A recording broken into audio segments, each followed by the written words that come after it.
Brand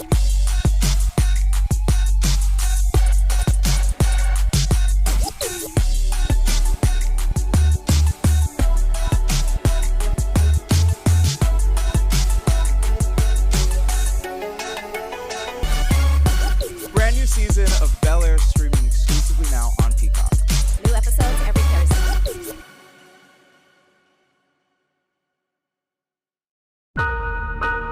Hello, new world. My whole life was based on a lie. Can't go back to the way things were. A real man doesn't avoid hard things. He faces what scares him. Will. Get dressed and buckle up, fool. Yeah. Take off the foo-foo. Take off the cloud chase. Take off the Wi-Fi. We need to talk. The house just isn't the same when Will's not home. It's a real world outside. What's going on, Will? Just want to take care of myself.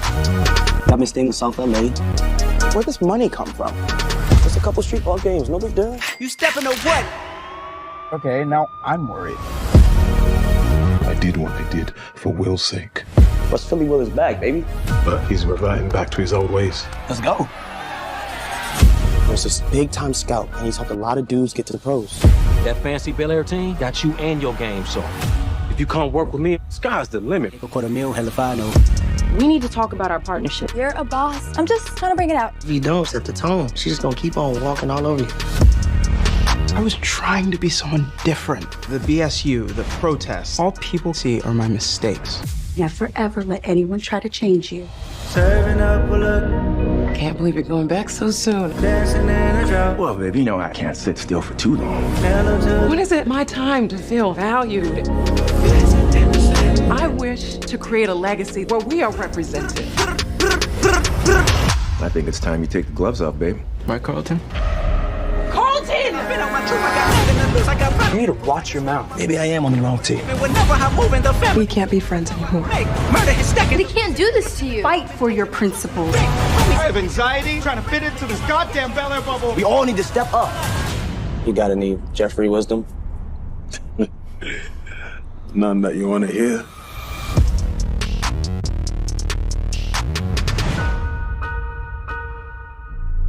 So excited to have you guys. You guys make some noise again for them being here. They're here. They're here. They're really here. How are you guys feeling? I feel good. Yeah. I feel great. Yeah. Can you guys see me? Does this feel good? Y'all can see us?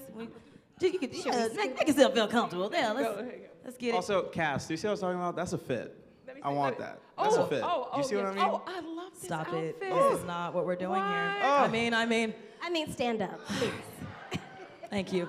My friend, she actually designed it, the Glamour Blueprint. I really would love to plug that. Shameless plug. Thank you. Shout out. Thank you. Yeah, we'll get her on the show. So thank you guys for being here. Carla, we had to kick things off with you. Joining as showrunner this season, please, by the way, tell everyone what showrunner means, as well as what the storylines are that you're so excited about for the season. Sure. Well, happy to be here. Being a showrunner is just that, running the show. It's like I spend most of my time in the writer's room talking creatively about the season, and we have 9 recurring characters in each episode, so it really is a true ensemble, even though Will is at the center. So I spend a lot of time with the writers in the writer's room, just talking about the stories and the arcs of all the characters over the full 10 episodes, and really shaping the season creatively, where it starts, what happens in the middle, what happens in the end.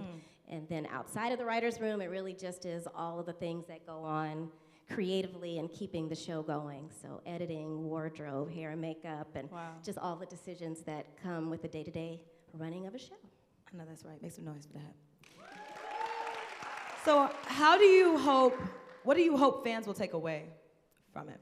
You know, season 1 was so much about establishing this family, the Banks family, and just getting people reacquainted with where we were going with the reimagining of these characters. And so season 2, I really just hope that people feel like they got to know these characters a little more intimately on a deeper level, not just the introduction of them, and that they come away with the feeling of what you got from the original, which is just the family, the love of family, and the support that you need from a family that this Banks family represents. We love it. We love it. Well, let's take a look at a clip from Bel-Air season 2. How's that? First clip. Hey, glad you could join us. Yeah. Actually, it was Carlton's idea, right, Carlton? Really? Because it's been a while since we've seen him here. Yeah, well, it wasn't exactly welcoming last time, was it, Drew? Okay, let's stay on track. Where were we at? Soul Food Potluck fundraiser? First of all, okay, sign-up sheet, because I could definitely put my foot in some baby back ribs. Okay, hold on. Not welcoming? Don't put that on us. The only time you showed up is when you were running for class president and you needed our votes. All we did was call you out on it, right? And after you got elected, you never came back. Take it easy. Well, that's not true. Really? Okay, look, fine, but you want to know the real reason why I don't do BSU? I don't think we should disrupt the flow, right, Madam President? Oh, no, please speak freely. Carlton, you have the floor. Great.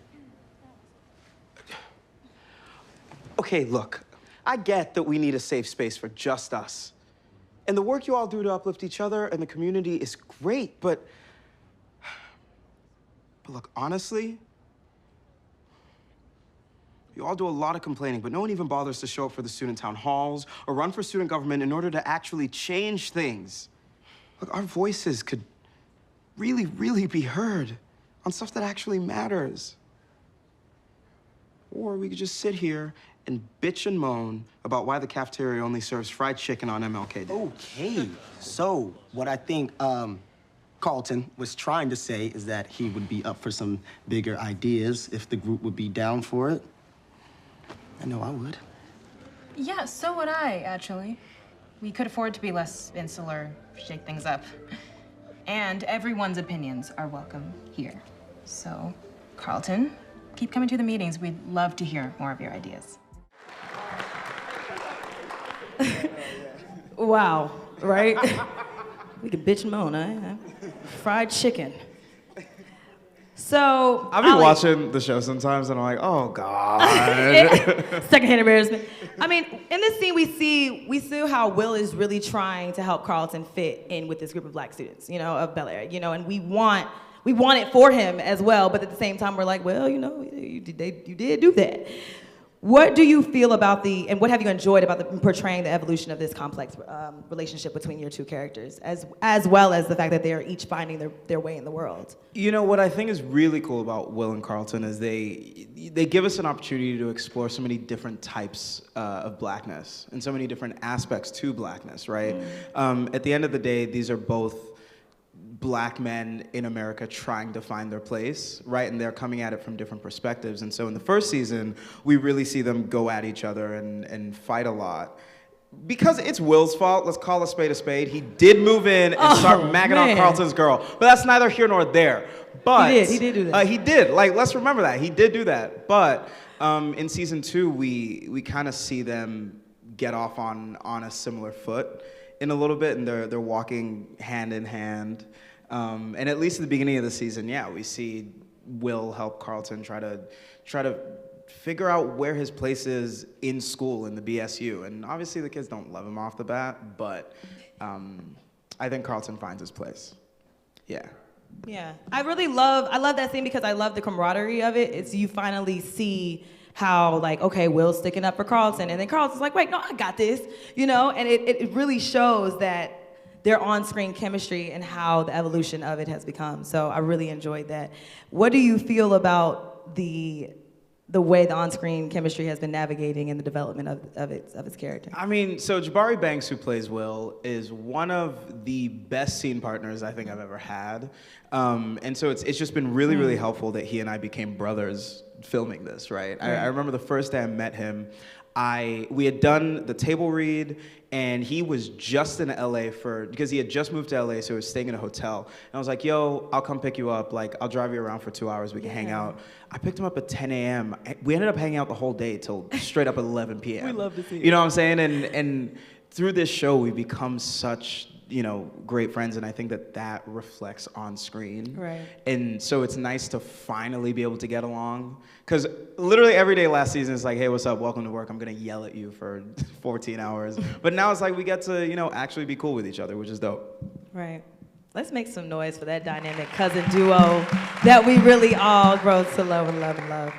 Okay, Carla, I really appreciate the way that your show captures real brotherhood and kinship. It's not something we get to see often. Enough, I would say. And what's been your true inspiration behind pulling out this authenticity within their relationship? My inspiration? I think, I feel like at the end of the day, we all want a buddy. You know, we all want somebody that we can like vibe with and share our secrets with. And I think so much of the original series, everyone really liked the bromance between Will and Carlton. That was lacking a little bit in the first season. But I think it's a slow burn friendship, which I think is good. And sort of seeing that the evolution of that friendship and that cousinhood grow. And we'll see a lot more in season 2. They'll take 2 steps forward, 5 steps back, but they're trying. And so I think for me, just loving how people root for Will and Carlton, rooting for them to like find some common ground. They are so different, but also just the fun of watching them try and really understand the frustrations of what it's like to be so different and to really want the best for your cousin, and not really understanding why they don't get something and pushing them. But I do think there's just love between the two of them at the end of the day. There's just love, even though they're not always on the same page. And so I just love writing that, and hopefully people are rooting for them to find their way. How important was it for you to truly captivate that? Very important, because it is definitely one of the things that I enjoyed about the original, just that Will Carlton odd couplehood, and just really seeing how 2 people who are so different can find true love for each other. Right. Just the feeling of that was so magical, and just how it ended, and watching that journey for those 2 characters. So it's super important for me. Right, we love it. We really appreciate this, I really do. So in Bel-Air, every character has been faced with major decisions to make that have caused internal battles within. How can you relate to this, each of you? I mean, to be alive is a constant internal battle of what you show the world and what's happening on the inside. So, I mean, how do you deal with that is different for each person, but that's a crazy question, though. I mean, I feel like this is like therapy. Well, let me tell you, I'm a mother to a 4-year-old, so I feel like, you know, anyone who's a mother, you feel like you're failing every day, and then you come to work and you might win, and the internal battle is always that struggle of, am I giving my son enough, you know? And then it becomes, wait, am I giving the show enough? And then the internal battle is, you know, we are allowed to give each other, including myself, grace. Yeah, hey, see, and we really appreciate that vulnerability that you are sharing as well. So I'm a first-generation American. My parents are Nigerian. Nigeria. Niger boy. Niger boy. Yoruba. I don't know if that. Not but come on now. But like I grew up there until I was 10, right? I was born in Atlanta. I lived in Nigeria until I was 10. And, you know, I think so much of the identity crises that Carlton goes through is stuff that I've experienced, right? It's like, how do I fit in with this group of people while still maintaining my sense of self? You know, something that we really explore this season is kind of Carlton's relationship with his dad, Uncle Phil, and how he sort of feels this shadow that Uncle Phil's accomplishments have faced. He feels this shadow that Uncle Phil's accomplishments have cast on his life, right? And, you know, as a first-generation American, I think of this all the time. My parents basically swam across the Atlantic for me to be here. So I have to be greater than great, you know, and I think that that's a burden that I would argue every single person in this room feels to a certain extent, right? Greatness isn't enough. And I don't know, it's stuff like that I just thank you for writing about, because if one person can watch our show and feel seen and recognized and validated, then I think that we've done our job. Make some noise for that. We appreciate that, Olly. And you? Oh, I have to answer the question. Oh, of course, this is for all of you. I was like, those were just perfect answers. There is no right answer.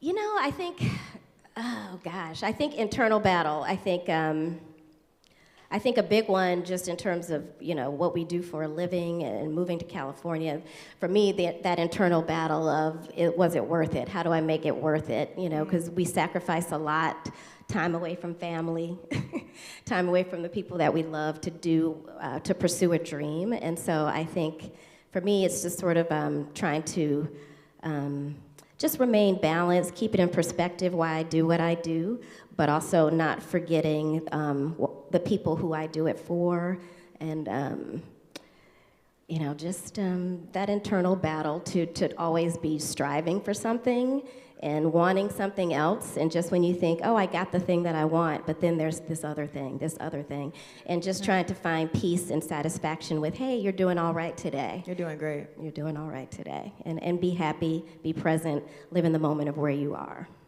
Can you guys make some noise, please, for them? We appreciate you guys and your vulnerability as well. Okay, so let's take a look at clip 2 from Bel-Air season 2. Can I help you? Yeah, hi, I'm Vivian Banks. I have a meeting with Reed. I'm sorry, there was an emergency and he has to reschedule. Oh no, I'm so sorry. Is everything okay? Is someone hurt? No, it's not like that. It's more of an art emergency, if you know what I'm saying. An art emergency. That's why he canceled our meeting with no notice. I'm sorry, Mrs. Banks. You know, will you give your boss a message for me? Please tell that smooth-talking narcissist that I do not need him explaining my work in the press or controlling my narrative with the fellowship.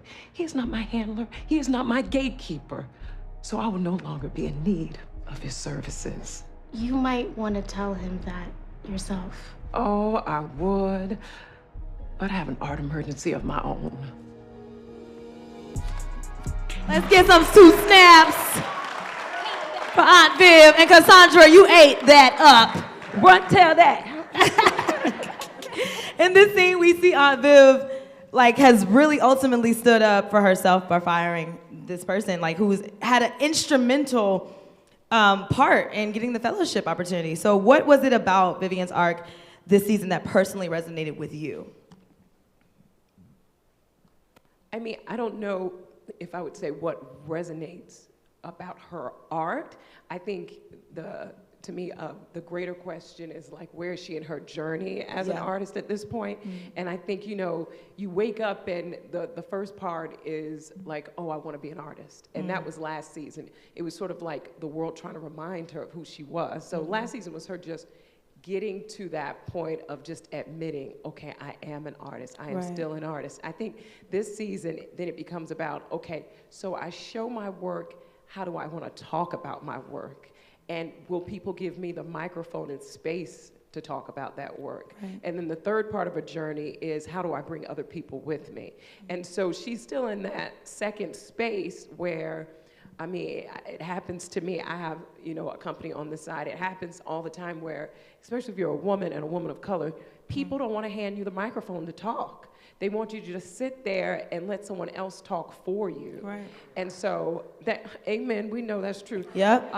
And so that's what she's facing. Reed Broderick comes in with this great opportunity, and then you find out really soon it's really just about him. So a lot of this season is how does she maneuver? So her having this scene right here is great, powerful. But it's not as powerful as about where it's gonna go, because it's really about how do you claim your own narrative, even when people won't give you the microphone. How do you do that right now today? And this woman is successful. She's beautiful. She's got the money. She's got the entry, and she still can't get the microphone. Right.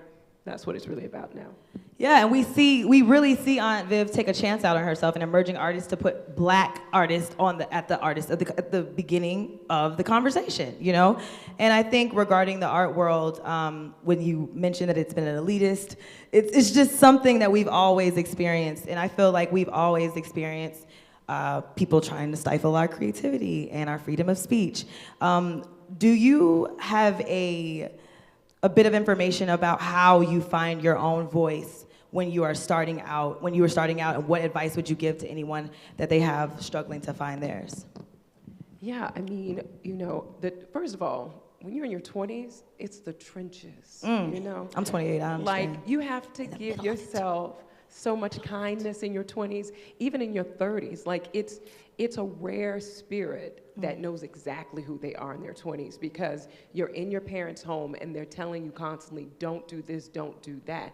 It's rare to be in a space where someone says, go be free, go do more of that thing. So I only say that to say, you know, you be patient in your 20s, okay, and allow life to reveal to you what your voice is. Because my greatest success in those around me is when you stop apologizing for who you are, and you're like, I just like coloring outside the lines. I just, like the thing that you feel like everyone tells you you should not do, that's the thing you should really inspect. I mean, the greatest art comes from your own backyard, not from you trying to duplicate what's already out there in the world. And I think to be an African-American person, that the hardest thing is that you're constantly trying, many of us are trying to create art to make white people feel good, or create art that is translatable to white people. Right. But Toni Morrison talks about how she's like, you know, if I'm a Russian artist, if I'm a Russian writer, you don't come to me and tell me write it for the French people. Right. You say, no, I'm Russian, this is how we speak, this is my culture.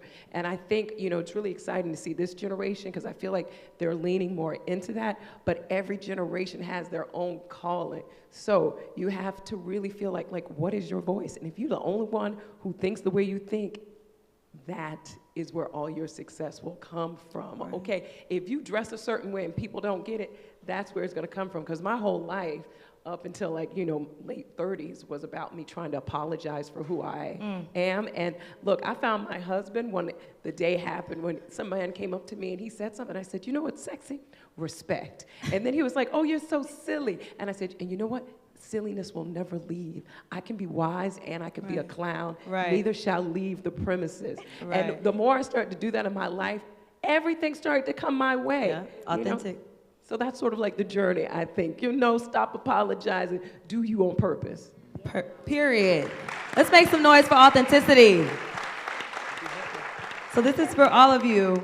Staying on my A game at the same time as balancing my career while working on my acai bowl business. I heard you said you have a side business as well, Soulful Bowls, shameless plug. Definitely comes with distractions and vices, right? So how do you personally? I love acai bowls. I love them too, so I'll get you guys all some, trust me. All right, let's talk. But it comes with distractions, right? While we're trying to work on these things, while we have a moneymaker or something, you know? How do you personally remain balanced when faced with issues that's outside of your control? What is, oh my God, what is it? The servant's prayer? It's like, Lord, give me the strength to change the things that I have power over, the patience to leave and the discernment to know the difference, or something like that. That was my next question too, because how do you discern when you accept criticism? Think that so much of my life, I'm 24, you know, I'm a baby in the grand scheme of things, and I think so much of my life has been figuring out the things that I can't change, right? And being okay with the things that I can't change. I will never be able to, you know, I'm 5'7". I will never be taller than 5'7", and I'm okay with that. You know what I'm saying? Because here's the thing. You can call me a lot of things, but you can't call me broke. So, you know, I remember when I first started, you know, in Hollywood, when I first started auditioning, it's like, I was always to this or to that or to whatever, and now I'm Carlton Banks. So it didn't really matter. But what I can do is I can control how prepared I am. I can control how memorized I am on lines. I can control how much research that I've done. So at least for me, focus has been about find what you can control the hell out of it. What you can't control, accept it, find a way to make it your strength. And I don't know, I feel like the difference is kind of obvious, I think. Okay. Cassandra? That was beautiful.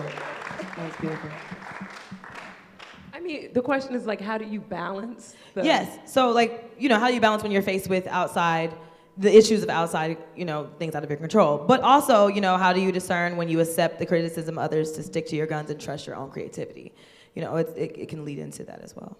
Also, to add to that, in some shoes, I'm like 5'9". Just want to put that out there. Like, I'm like 5'9". And really, when you think about it, 5'9" is basically 6 feet. So really, anyway, moving on. Continue. We love it for you. We really do. We see it. We all got our burdens. You know, we all got our burdens. Yeah, no, that's a great question. You know, the only way to get through anything is be really focused about where you're headed. And I always say, you know, when you put your destination in the GPS never says, hey, it's gonna be 10 minutes, I wouldn't go today. You know, It's like, no, you know, you're gonna have to go over some type of terrain. And like, I mean, my life at this point is very much like that. It's like, I think about where I wanna go. There are gonna be people who say you're doing it wrong, you should go someplace else, try again. That doesn't mean I'm not supposed to go in that direction. God really does whisper to us, and it is not a conference call with everyone in the room.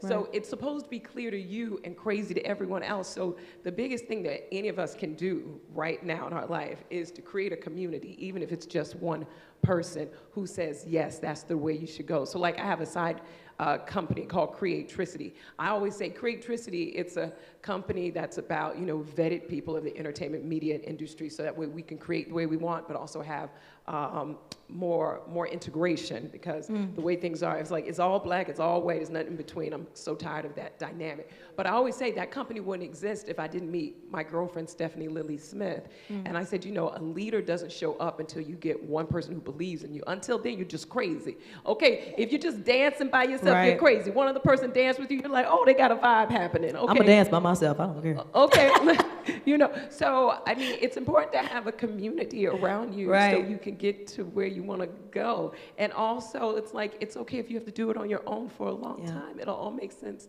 at the end. Make some noise for that. I heard that.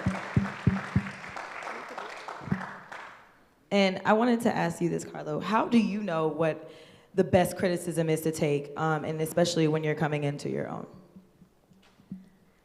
I think you just have to, you know, the advice that you should seek is, you know, advice from everybody. Be willing to listen to everybody, whether it's somebody who has more success than you, somebody who is on their way to you. I think sort of knowing your path, knowing your focus, and knowing what to listen, to take in, and let go of what doesn't serve you, and hold on to what does. But I think not being afraid or looking down at people because advice doesn't always come from where you expect it. So being open to all the advice that's coming your way, not that you have to take all advice that's coming your way, and then surrounding yourself, like Cassie said, with a community. I think there's a trusted community of people that you will find or gravitate to that are like you, or that are doing the things that you want to do, that are all networking. You all are kind of vibing in the same direction, and sort of helping each other and taking advice from each other, and finding mentors together, and just talking it out. You guys heard that. Network across. You don't know who could be the next CEO on your company and your business partner. And here's the thing, you should network with the person who's to your left and to your right. Yes. You know, people want to come to these events and be like, hey, Carla, can I work for you? And it's like, no, it's the person who you know right now. I remember when I was in college, somebody said that to me on stage, and I was like, oh, yeah, of course. This person next to me gonna be somebody. Yes, they're gonna be your boss. Yeah. What are you talking about? Talented people stay in packs. Untalented people stay in packs too. Okay, so you just want to look at your community and be like, oh, does this feel good to me? Go find the group that feels good, because badness leads to bad That's places. crazy. I met my current manager because a friend of mine, I went to UCLA, a friend of mine from college happened to know someone who knew someone who worked at this tiny company called Macro. It's not a tiny company. They produced Judas and the Black Messiah, and through that is how I got my manager. So network across, you never know. You guys heard him. Make some noise, again, for yourselves for being here, because that shows that you're in a community right now. All right, let's take a look at another clip, clip 3 from season 2, Bel-Air. Hey, son. You have a moment to talk? Oh, yeah. Yeah, I'm ready to hear the verdict. So your father and I had talked, and we've decided to lower your dosage. Yeah, you can start tomorrow. Thank you so much. Look, this is the right decision. Thank you, guys. But you're gonna keep us in the loop, though, right? Let us know how you're feeling. Because there are side effects with weaning you off your meds. Headaches, dizziness. So if you have any stress or triggers, you have to come to us right away. Yeah, I promise. And remember, there's no shame going back to your current dosage if you need to. Okay, baby? I love you guys. I love it. I love it so much. Gets me teary-eyed. Olly, in this scene, Carlton gets approval from both of his parents to taper off his meds. This has been a central part of Carlton's journey since last season. I appreciate the fact that this show has been able to extend the platform for us to discuss mental health in our community. How do you feel like your portrayal of this character has helped destigmatize seeking help with mental issues? I remember in Los Angeles, there's this thing called Black on the Block. It's like I think it's once a month. It's basically this tiny little festival, and it's all Black merchants and it's all Black businesses. And you know, I had gone with a few friends. This was a couple of months back, right after season 1 had come out. And I remember, you know, we're walking around, people are like, oh my God, Bel-Air, da da da. And you know, these people are saying hi to me, but in their group, there's this kid. I'm terrible at estimating ages, so he was like maybe 10, or he also could have been 14. I don't know. Right. Or he could have been 8. Range. I don't know. But you know, he was kind of shy and he was hanging back. And at the end, you know, like I see that he's kind of hiding, and I was like, yo, what's up? You know, hey, and he's like, hey, you're the first Black boy I've ever seen cry on TV. Wow. And I'm not gonna say that broke my heart, but I don't know. I don't think that we give Black boys the space or the opportunity to experience the full breadth and width of their emotions. And you know, going back to what I said about if one person can see what we do and feel seen and recognized, like, I don't know, playing Carlton Banks has been the biggest achievement of my life. I've poured my heart and soul into him. Yes. And I think that answers the question. I don't really, yeah, that's it. That was beautiful. That was beautiful. And we appreciate, you know, the fact that he's just not one way. It's so many ways that Carlton has taken this character. So how did you personally prepare and approach that storyline for Carlton? I find that the characters that feel the least like me sometimes are the ones that, in order to find, I have to look the furthest inward, right? And you know, like I said, I think that the brilliance about Carlton is the longer you watch the show, the more you see yourself in him. Right. And so for a lot of those scenes and a lot of these topics, you know, it's about finding where inside of me does this feel, you know, like it resonates, where, you know, what aspect of my life feels like that. And no, without blowing up my spot, I'm not trying to, this isn't a therapy situation, but, you know, I found that for a lot of those scenes, I just had to look more inward than I realized. Right. Yeah. We appreciate that. We really do. Thank you. Carla, it's 2023, and today people are so used to quick fixes and instant gratification. How important was it for you to show Carlton's battle with anxiety and addiction? Very important, because I do think it would have been easy to go through season 1 and meet Carlton and go, okay, we're done with that now. You know, Will's in his life, he's all better now. So I know it was important to Olly, having conversations with him, but also important to the writers to say, no, we're not done with that story, we're not done with that journey. Right. And I do think in television sometimes it is easy to tie things up in a bow and walk away. So it was definitely a priority for us to really take some time and come back to it this season and really deal with it. And so it is a 10-episode arc in many ways that Carlton is like really dealing with it this season, just so we could really have the conversation and the dialogue about mental health, about our youth and mental health, about young Black boys and mental health, and really take the time to give that story its due.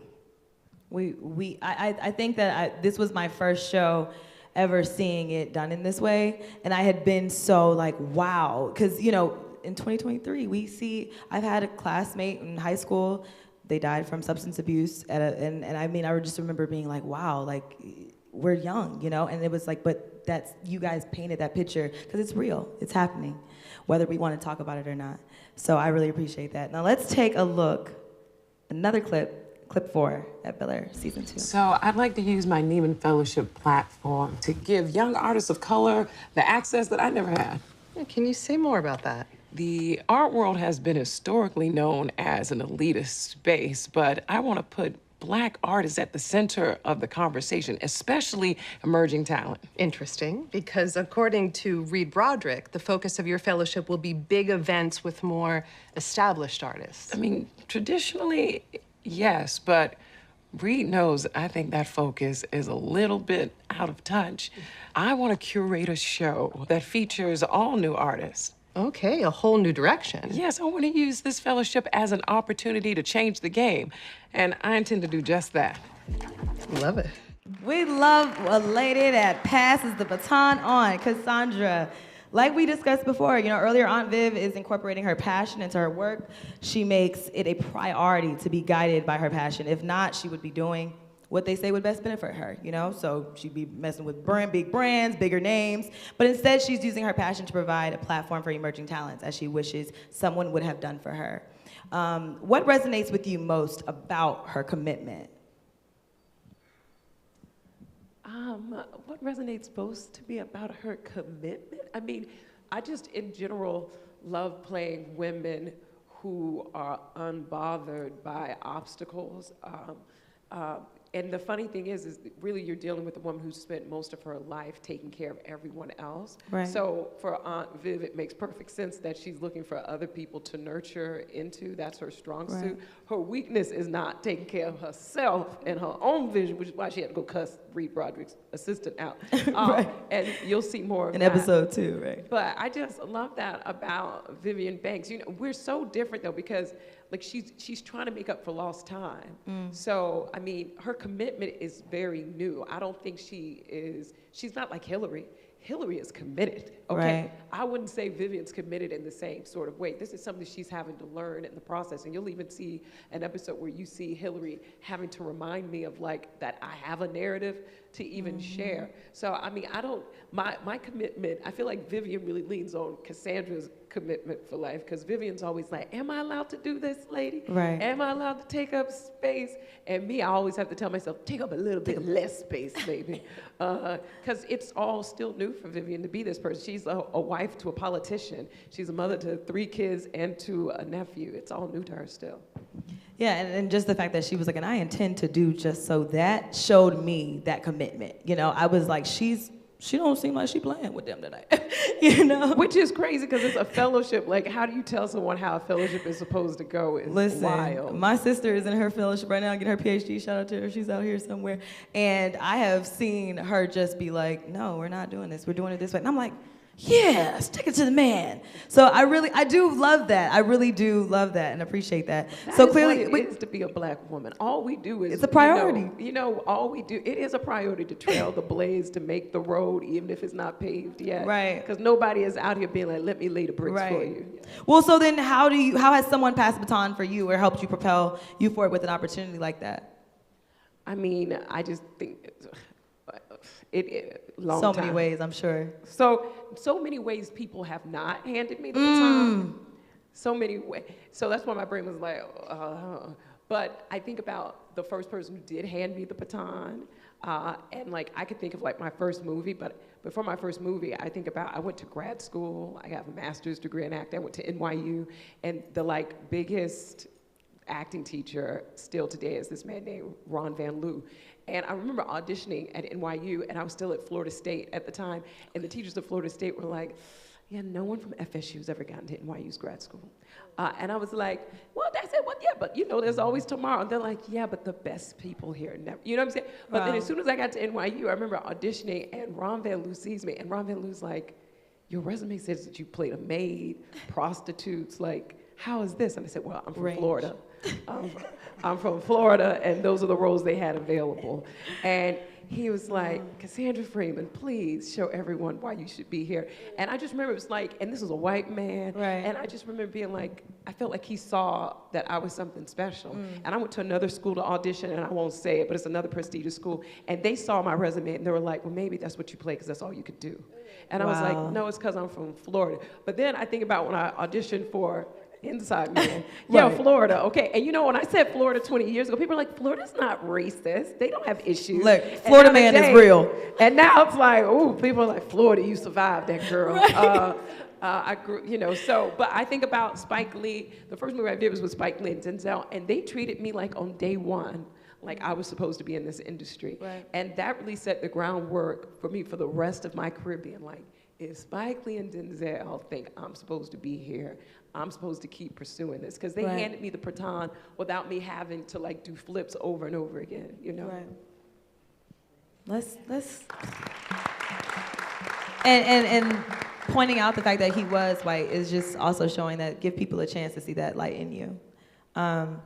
Who, for all of you all, who has been mentors in your own lives who have inspired you and opened doors, as well as how is it important for all of us to find ways to mentor others and give back? And do you guys work with any organizations that you'd like to shout out? Well, for me, these two beautiful women seated next to me. Aw. And funny enough, I don't think that's something I've ever told either of you, but I don't know. It's similar to how you say Spike Lee and Denzel. Like, you've been working in this industry for years, and you're so beyond accomplished. And I say it all the time, I'm 24, I'm 4 years old. But the respect and love that you give every single one of us on set every single day. I mean, the amount of times we will finish off of 10, 12, 14-hour days, and I'll go into Carla's office and be like, Carla, I have ideas. So, and you know, there's no feeling of, shut up, little kid, get out of my office. You know, there's always a respect that I think you both come to the work with. And for me, that's always been really, really inspiring and always very, you know, mentoring. The amount of times that I will FaceTime you with any problem, from, you know, personal things to professional. So, I don't know, I appreciate both of you, and I thank you very much for it. Oh, y'all gonna make me Also, cry. I do, every year for my birthday's coming up, April 5th. Every year for my birthday, I do a donation drive. Aries gang. I do a donation drive for the Loveland Foundation, which is, I don't know if any of y'all know what that is. They are this organization that they subsidize mental health services and therapy for Black girls. POC girls, mostly Black girls, I believe, but that is an organization that I work with that I like very, very much. And shout it out one more time. The Loveland Foundation, Loveland Foundation. Loveland Foundation. All right. Miss Cassandra. Oh, me. What's the question? Damn it, what's wrong with me? That was good. That's my answer too. I'm screaming.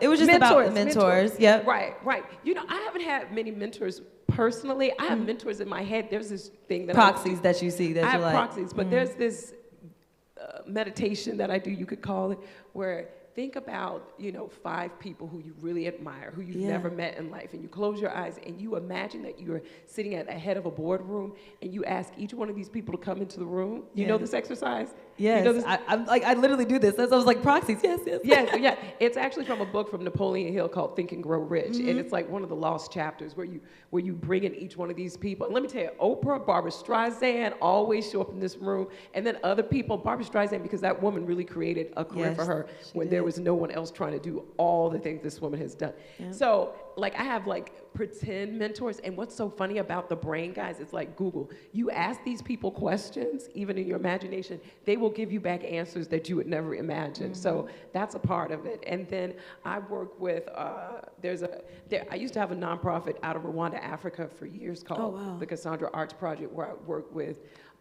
orphans of the genocide and teach them trauma as a tool to teach traumatic, you know, health and all that kind of, to deal with PTSD. And I did that for years. And now through Creatricity, my company, I basically have like mentors who sort of like pop in and out, not mentors, but mentees who pop in and out, who are like, listen, how do you do this? And I say, this is how you do this. Or I say, keep running. That's sort of what I do now. We love that. And I actually would love to know more about that one, because I just came back from Ghana recently, and I'm just trying to do everything. Africa. Okay. So, and what about you, Carla? I would say I've been really blessed to have a couple of mentors starting in this business. Yvette Lee Bowser, who created Living Single when she was like 27. She was one of the first people that I stalked when I came out to Los Angeles. Like, how did you do what She's you gonna did? be there. Is she? I mean, she's fantastic, and she's still my mentor today, but she was definitely one of the first women who happens to be a Black woman, who gave me my first job in this business, put me on staff, and we went on to create shows together. And even working with her, there was a woman named Winifred Hervey, who, old school Black female writer from back in the day. Like, she was on Mork and Mindy and Golden Girls, and I had the opportunity to work with both of these women starting early on in my career, and I really did feel like they saw me and encouraged me and said, you've got something, don't give up, like you're next.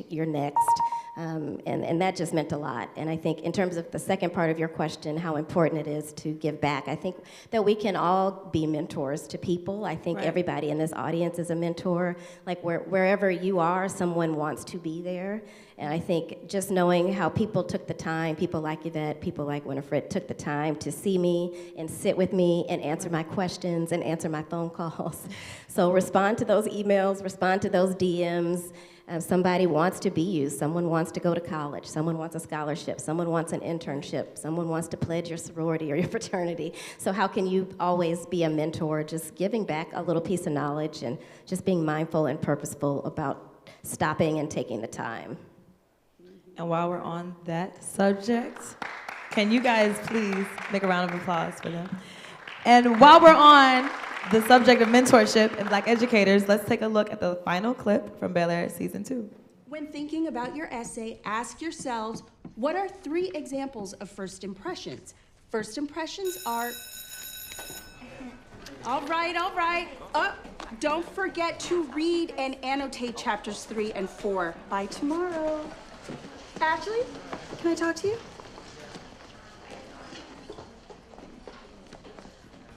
The revolution has come. I know how much you liked reading about the Black Panther Party. This author, Robin Spencer, she talks more about the role Black women played in it. Nice.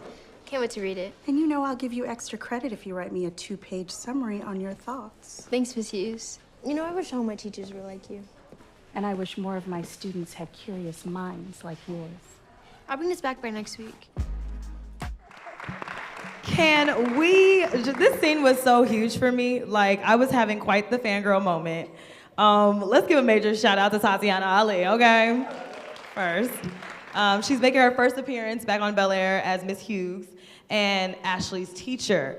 I think it's interesting because she was talking about first impressions, and that was quite a first impression that y'all made, okay? Let's just talk about that. But I think it's interesting that, Tatiana Ali as well as Akira can gain a lot from her in real life, since she's trying to find inspiration to continue that role. But what was it like bringing OG Ashley back and having her play such an instrumental role in Bel-Air with that character? Yeah, it was super important. I think, we always talk about which characters can come back, but we always start with what is the character first, and if it makes sense for one of the OG characters to play that role. So this role of Miss Hughes, as we were developing her, just felt perfect to bring Tatiana back, knowing that it was the perfect storyline, really, for the Banks family, knowing that they all have a touch point with this teacher, first of all, because they are Bel-Air Academy parents. So Aunt Viv and Uncle Phil know who this teacher is. Carlton would have had this teacher. Hillary would have had this teacher. But now knowing that Ashley has this teacher, and she's super important to Ashley, and that the whole family can sort of rally around this one teacher, because if not us, then who? But just super cool just watching that scene and watching them fist bump at the end. New Ashley with old Ashley, and sort of that passing of the torch. So Tatiana stepping into that role just felt it was perfect on so many levels. Yeah, I was gonna ask, what did you love what she brought from it for the character? I think what are you excited to see? So surreal that it was. There's a scene that I can't remember which episode. I think it's the second episode where they're walking down the hallway, and she tells her, like, don't let anybody remember who you are. Like, don't let anybody tell you to stop you from being who you are. And it just felt like a moment, like almost like OG Ashley was telling young Akira, giving her that advice in sort of this meta way. So it just felt really special. It was just the perfect role for her. Yeah, I was fighting tears. I was definitely like, Oh my gosh. Yeah, I mean, I think just because, you know, we watched OG Ashley grow up, you know, and the fact that we're praying that this show goes forever, but, you know, like, that we can watch Akira grow up too, as well as season one, we saw her come out, and like so we've already seen so much and grown with her already, so it was really big. This moment was important because she serves as a mentor as well for Ashley and provided a platform by nurturing her interest and motivating her. What were you excited to explore with this storyline between Ashley and one of the few Black teachers at Bel-Air Academy, by the way? And how did you want to lean into Ashley's activist spirit more this season? Because I love the touch on the Robin C. Spencer book, The Revolution Has Come, which touches on Black Panther Party. How women had a role in it, okay? That's right, that's right. I think our character of Ashley, she is that character. She's sort of like this moral compass for the Banks family and this conscience of the Banks family. And just knowing that she would have a problem with this, because it just felt like, obviously with everything going on in our country, and this episode was done locked and loaded before all the stuff was coming up about the AP courses in African American history and the dialogue that people were scared to have about that. So it felt like this conversation, it definitely validated the conversation that we're having in this episode with that storyline for Miss Hughes and Ashley and Miss Hughes and this entire family. And so it just felt like it was an important conversation to be had. And there's a scene where Aunt Viv is talking to the parents who have a problem with it, and you list so many authors where you say, my daughter likes all these authors and what they have done, Langston Hughes, Ta-Nehisi Coates, just names them all. And I think it's important to just speak those names on television and see those books. There was that shot where Miss Hughes reaches for the books. I was like, let's just hold on that for a few seconds longer so people can pause their TV and actually see the titles and see the authors of these books. And just being purposeful about how important it is to have a teacher, a Black teacher, especially in that space, and knowing that she's trying to push forward an agenda that's important, a conversation, literature that's important, that people set aside, and the whole Banks family realizing just how important that is through Ashley, knowing the impact that has. Right, and Ashley's she's like, for my birthday, I don't really want much. I don't want gifts. I just want to donate to Black Girls Rock. Like, I really, really liked that you guys put that in there. It's just little things like that that really changed the narrative. So she did have a 13th birthday on a yacht, though. She did. They did bank it. They did bank it. Yeah, they did like, bank come it. on. Some bank. She's not that humble, but. She said, no. Okay, so we've all had a favorite teacher, or, you know, maybe not been the the teacher's favorite. Can you guys name some of yours? Yvonne Phillips Dupree. Okay. I will never forget this woman. I grew up in Nigeria, and then when I was 10, I moved to Houston. While I was in Houston, I went to the High School for Performing and Visual Arts, same high school as Beyonce, by the way. Just had to slide that in there. But I remember my sophomore year, you know, I was this little kid, and I was like, I don't even know if I'm good at acting or whatever. And we did a production of Dreamgirls, and I played Curtis Taylor Jr. And I know, right? Love. And love Kurt. I remember Yvonne Phillips Dupree. She's this incredible, incredible Black woman, but I don't know how, but she knew that I was so unsure of myself. And I remember she sat me down and she was like, you got it. Just trust it. And I think from that moment on, I don't, you know, even when people ask, like, how do you approach a scene? It's all instinct, right? Because, like, I can't think about it too much because according to Yvonne Phillips Dupree, I got it. So I just got to trust it. Right. And that woman changed my life. All right. Shout out, Mr. Dupree. Cassandra? You see, it proves the point. Scientists say you just need one person to depend on, to love you, to see you, that will get you through it. It's so true. And mine was like in 10th grade. Debbie Lee Rouse is her name. And let me tell you, Mrs. Rouse, to this day, this woman is like the walking embodiment of Maya Angelou meets Toni Morrison, you know? And she was that woman who would speak to me in such a way that I was just like, does she think I'm supposed to be? She's the one who would say, you know, your crown is waiting for you to just put it on yourself. That was her. Maya. And I feel like my whole life has been me trying to reach to that sort of energy that she would give to me, that I pray that I give to other people today. Yeah. That's beautiful. Carla? I think for me, it was actually in college, a woman named Dell Chapman at Northwestern University, and when I was still sort of flailing about trying to figure out what am I going to do with this creative energy, because I was a journalism major, very much about the who, what, where, when, and why, the facts, just the facts. And then I met her, and she was teaching, she was a professor at Northwestern, but she talked a lot of professors don't talk about their personal lives. They keep a lot of distance, but she would talk a lot about her experience, and she was one of the first black females that I saw who said I was a writer in Hollywood, and she had written some freelance episodes in Hollywood of like Quantum Leap, and she wrote about like a black cowboy that this man leaped into the body of this black cowboy, and she really talked about the stories of how she was able as a black woman to bring that blackness to her stories. And I was like, what is this unicorn? And so she would just talk about it, and it really helped me see that, one, this is something I want to be doing, but two, that you can bring yourself to your writing and to your creativity. You don't have to separate the two. And she turned the light bulb on for me. Make some noise for those black educators, because they were the ones that brought us these lovely and guests. all black women. You see that right And all now? black Wow. women. We know, we're on to something here. That's hard. You guys, please make some noise again for these lovely panelists. Carla Banks-Waddles, Cassandra Freeman, and Olly Sholotan. Bel-Air, Clips and Conversations, HBCU Buzz, shut out. Hello, new world. My whole life was based on a lie. Can't go back to the way things were. A real man doesn't avoid hard things. He faces what scares him. Will. Get dressed and buckle up, fool. Yeah. Take off the foo-foo. Take off the cloud chase. Take off the Wi-Fi. We need to talk. The house just isn't the same when Will's not home. It's a real world outside. What's going on, Will? Just want to take care of myself. I've been staying in South LA.